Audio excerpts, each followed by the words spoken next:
Morning, folks. It is day 16. That means we have 11 days to go on this challenge.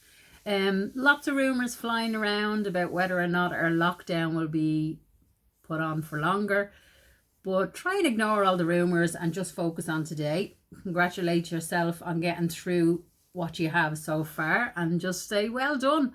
We all got a bit of a fright at the beginning and thought, oh my God, I'll never do this. And now we find ourselves 16 plus days into it, and most of us are probably doing okay.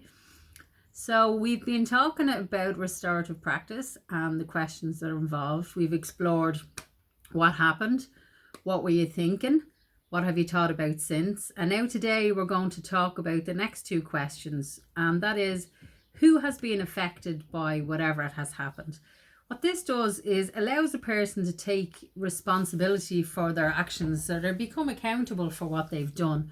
They become more aware of other people, the consequences of their actions. They become more, they can empathize more with other people.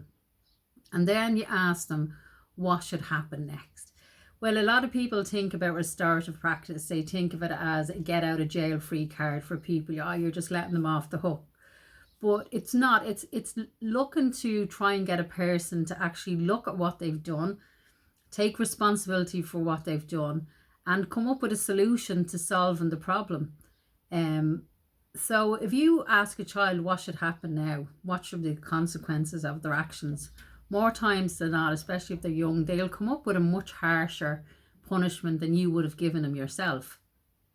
Because if you just blame somebody straight out, you have to break a neck, get up to bed now. It doesn't solve any of the problems. But if you can get a young person, especially, to open up their mind to start thinking about everything they do, every action that has a reaction and a consequences, and lets them open their mind up a little bit to thinking about what happened, what are now the consequences to what I've done, and what can I do to make amends to this person, will grow much stronger, resilient children that take responsibility for their actions. And hopefully it will help strengthen your family dynamics, especially if you as the adult start acting differently. It will follow on throughout the family. Now, you have to remember, kids haven't learned to regulate their emotions properly, so you're teaching them how to be a better regulator of themselves. Now, I often say to adults, if you find it difficult to regulate yourself, and we're supposed to be able to at our age, like, really we have to think about kids and think, oh my God, like, God loves them because their hormones are all over the place. They're growing every day. They're only learning about life. And a lot of time we expect an awful lot from them. So a good thing to look at in all of this is, what do you expect from your children? Do you expect too much? Do you expect too little? Look at where your child is in the developmental stage. Like, if you're looking at a 4-year-old and expecting to sit easy and not talk during, long periods of time, this is probably very unrealistic. If you have a 12, 13-year-old who doesn't do anything in the house chore-wise, well, that's unrealistic as well, because you're not teaching them the ways of the world.